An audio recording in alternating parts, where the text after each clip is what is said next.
नमस्कार दोस्तों, आपका समाचार अपना देश के इस क्राइम एपिसोड में स्वागत है। साथियों, गुनहगार कितना भी शातिर क्यों ना हो, आखिरकार वो पकड़ा ही जाता है। कानून और पुलिस से वो कभी नहीं बच सकता है। एक क्रिमिनल कितने भी शातिर तरीके से कोई अपराध करता है, वो परफेक्ट मर्डर करने की कोशिश करता है, लेकिन आखिरकार उसका राजफाश होता है और आखिरकार वो पकड़ा ही जाता है।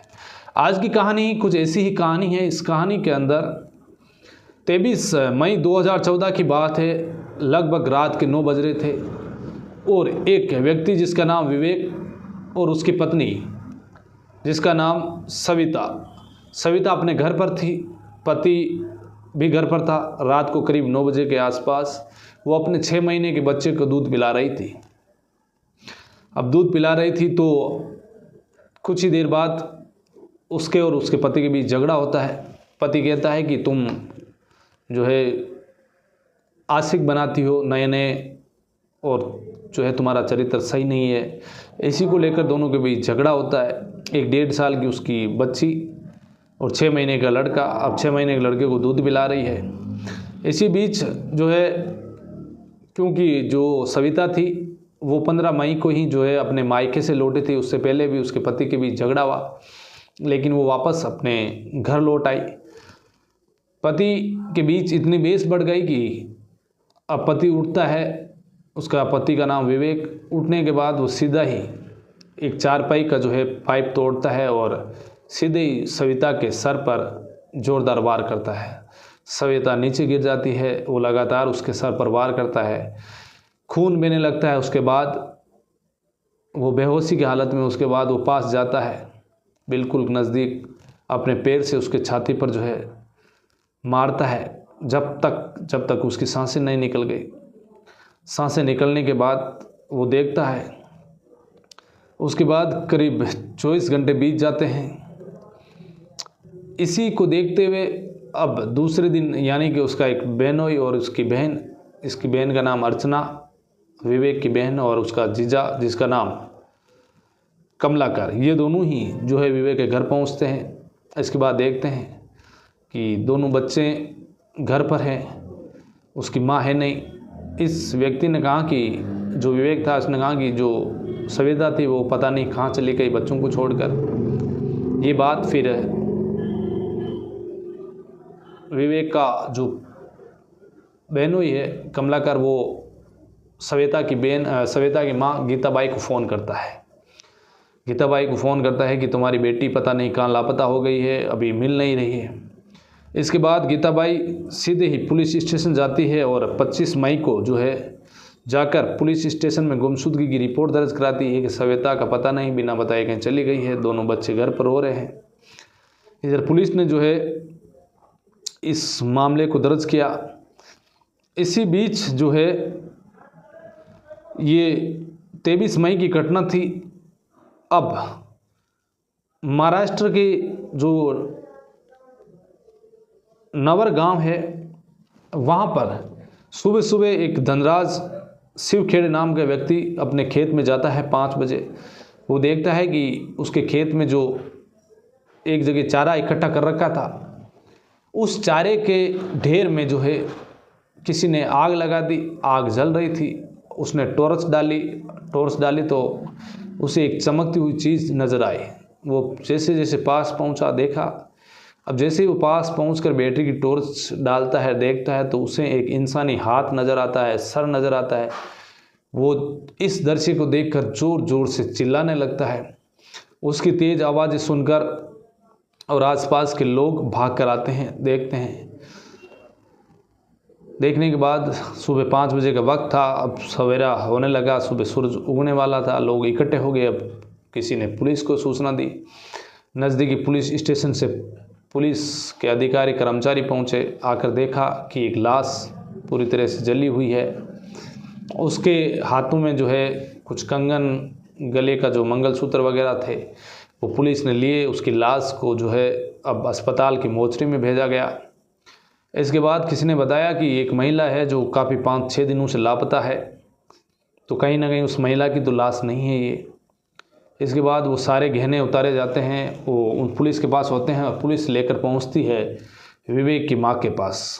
विवेक के माँ को कहते हैं कि ये आपकी बहू सविता का तो नहीं है। तो वो देखती है और कहती है नहीं, हमारी बहू का नहीं है।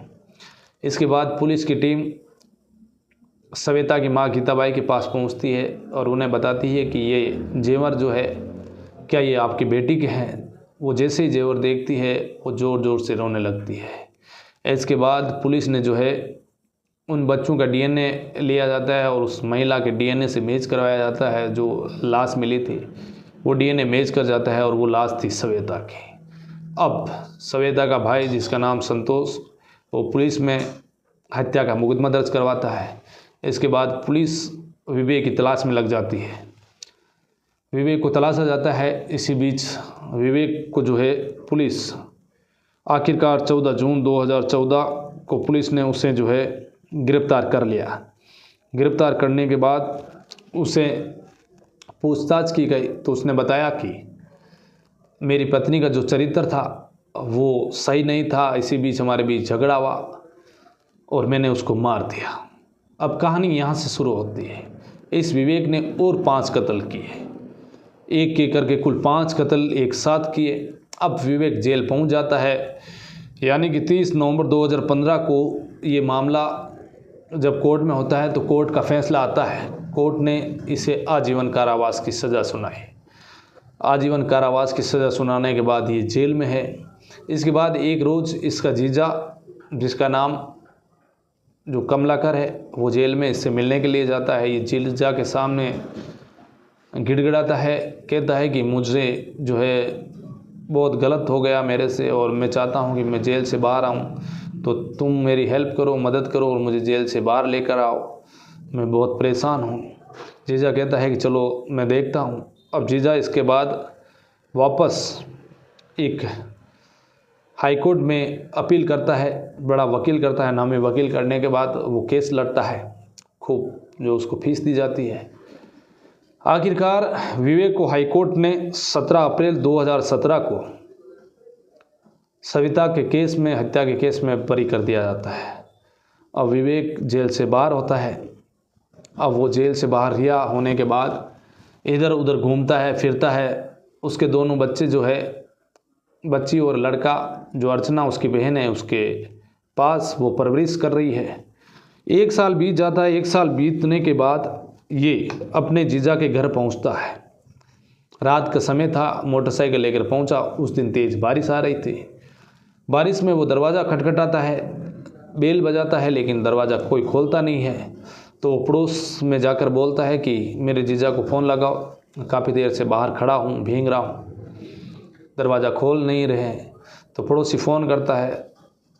जब दरवाज़ा खोला जाता है, उसकी बहन अर्चना और उसके जीजा ने दरवाज़ा खोल बाहर आते हैं और भाई को अर्चना कहती है कि बेल ख़राब थी और बच्चों ने जो है टीवी की आवाज़ ज़्यादा कर रखी थी, इसलिए आवाज़ आ नहीं रही थी, बारिश भी हो रही थी, तो आओ अंदर आओ। अंदर आने के बाद रात को करीब 9 बजे के आसपास ये लोग बैठते हैं, खाना बनाते हैं, खाना खाते हैं और फिर सो जाते हैं।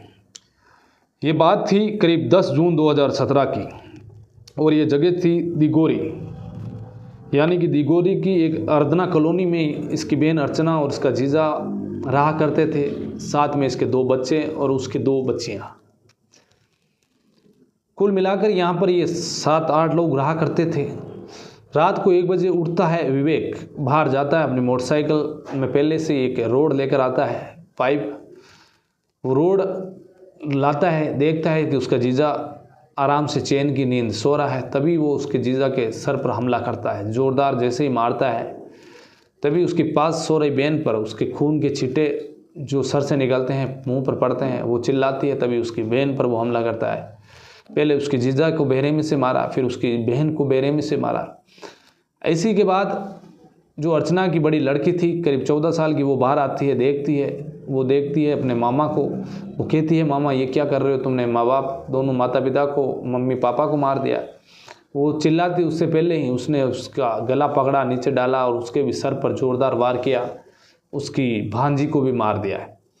जब ये आवाज़ें वगैरह हो रही थी तभी अचानक जो कमलाकर था, उसकी 72 वर्षीय उसकी माँ, उसकी नींद खुल जाती है। वो बाहर आती है, आकर देखती है तो वो खून, वो दृश्य देखकर वो चिल्लाती है। उससे पहले ही विवेक उसके सर पर भी उस रोड से हमला करता है और उस 72 वर्षीय वृद्ध महिला की भी हत्या कर देता है। इसके बाद वो कमरे में जाता है, देखता है वहाँ पर उसके 2 लड़का लड़की सो रहे हैं, एक उसकी भांजी सो रही है जिसकी उम्र करीब 11 साल। ये तीनों ही एक तरह से चिपक कर दुबक कर सो रही थी, अनजान कि बाहर क्या हो रहा है। तभी अचानक वो हमला करता है, अपने उस भांजी को मारने की कोशिश करता है, लेकिन उस रोड की उसके बेटे पर लगती है, सर पर, और उसका बेटा वहीं निडाल हो जाता है। तभी उसकी भांजी और वो लड़की जागती है, और वो जब उस लड़के को मरा हुआ देखता है, उसके सर से खून निकलता देखता है, वो कहता है कि एक लड़का, उसका खुद का लड़का जो अब मर चुका है। इस दृश्य को देखने के बाद वो भागता है दीवार फांद कर, क्योंकि बाहर का दरवाज़ा बंद था। इसके बाद वो बच्चियां दोनों चिल्लाती है ज़ोर ज़ोर से, आस पड़ोस के लोग भाग कर आते हैं। फिर ये दृश्य देखते हैं कि 5 लोगों का अंदर कत्ल। फिर वो बताता है कि वो जो उसकी भांजी थी उसने बताया कि मेरे जो मामा है विवेक, इन्होंने जो है मेरे माँ बाप, मेरी बहन, मेरी दादी, सबको मार दिया, इसके लड़के को मार दिया। इसके बाद ये भाग गया यहाँ से। अब पुलिस को सूचना दी जाती है, पुलिस मौके पर पहुँचती है। 5 लोगों की जो है सर में मार कर हत्या कर दी जाती है। इसके बाद पुलिस मुकदमा दर्ज करती है और फिर जांच शुरू करती है। इसके बाद लगभग 19 जून 2019 को ये लुधियाना में जो है इसका मोबाइल फ़ोन था, ये लंबे समय से बंद था, एक पड़ोस के दुकानदार को बेचता है। और वहाँ पर जब वो दुकानदार खोलता है तो पुलिस को जब मैसेज मिलता है तो पुलिस वहाँ पर मौके पर पहुँचती है, उस दुकानदार से जो है पूछताछ करती है कि भाई आखिरकार ये मोबाइल किसका है। वो कहता है कि मेरे पड़ोस में ही एक व्यक्ति रहता है, उसने मेरे को 700 रुपये में बेचा है। अब पुलिस उस बताए हुए पते पर पहुंचती है, चारों तरफ उस घेर को घेरा जाता है और दरवाज़ा खुलाया जाता है। जैसे दरवाज़ा खोला जाता है, अंदर विवेक मिल जाता है। विवेक को पुलिस लुधियाना से गिरफ्तार करती है 19 जून 2019 को। इसके बाद उसे सीधे फ्लाइट से लेकर नागपुर पहुंचती है। यहाँ पर लंबा जो है केस चलता है, उसे पुलिस हिरासत में लेकर उसके बाद उसे न्यायिक हिरासत में भेज दिया जाता है। और कुल मिलाकर जो है 18 दिसंबर 2023 को जो निचली अदालत थी उसने 5 लोगों का कत्ल और पहले एक पत्नी का कत्ल में उसे दोषी मानते हुए उसे मृत्युदंड की सज़ा सुनाई जाती है। यानी कि विवेक को जब तक उसकी सांसें नहीं निकल जाए तब तक उसकी लाश को फंदे पर लटकाए रखना जरूरी था, उसे जब तक फंदे पर लटका रहना जरूरी था, ये लिखा उस आदेश में।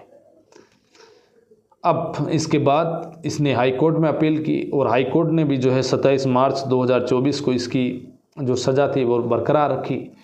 यानी कि एक ऐसे कातिल जिसने पहले पत्नी का कत्ल किया और फिर 5 लोगों का कत्ल किया, जब उससे ये पूछताछ की गई कि भाई तूने अपने जीजा अपनी बहन को क्यों मारा, तो उसने बताया कि मेरे जीजा ने बताया कि तुम्हें जो है जब जेल से छुड़ाया तो वकील गया, उसमें लाखों रुपए लगे। इसके बाद तुम्हारे दोनों बच्चों को हम पढ़ा रहे हैं, लिखा रहे हैं, उनको खर्चा डाल रहे हैं, तो हर महीने का 5,000 रुपये इनका खर्चा, तो तुम एक काम करो, तुम्हारी ज़मीन बेच कर ये पैसे दो। और इसीलिए मैंने जो है पैसों के लालच, पैसों के चक्कर में कि ये मेरी ज़मीन बिकवा देंगे, इसीलिए मैंने मेरे जीजा की हत्या की। अब आखिरकार इसके पीछे राज क्या था वो तो उन मरने वालों को ही पता है, लेकिन पुलिस ने जो बयान, पुलिस के सामने विवेक ने बयान दिया था वो ऐसे ही दिया था। अब सुप्रीम कोर्ट में उसकी अपील विचाराधीन है। अब सुप्रीम कोर्ट आखिरकार कब फैसला देता है और कब इसको जो है फांसी पर लटकाया जाता है। ऐसे क्रूर व्यक्ति जिसने 5 लोगों का, अपने परिवार का, पहले अपनी पत्नी का कत्ल किया, फिर अपने भांजी, अपने लड़के और अपने बहनों ही अपने बहन का कत्ल किया, तो कुल मिलाकर 6 लोगों का इसने कत्ल किया। अब सुप्रीम कोर्ट से फैसला आने के बाद इसको कब फांसी पर लटकाएंगे। तो ये थी आज की कहानी, एक हैरान कर देने वाली कहानी। आज की कहानी में बस इतना ही, फिर किसी कहानी में आपसे मुलाकात होगी। तब तक के लिए आप सावधान रहिए, अलर्ट रहिए, क्राइम से बचिए। जय हिंद।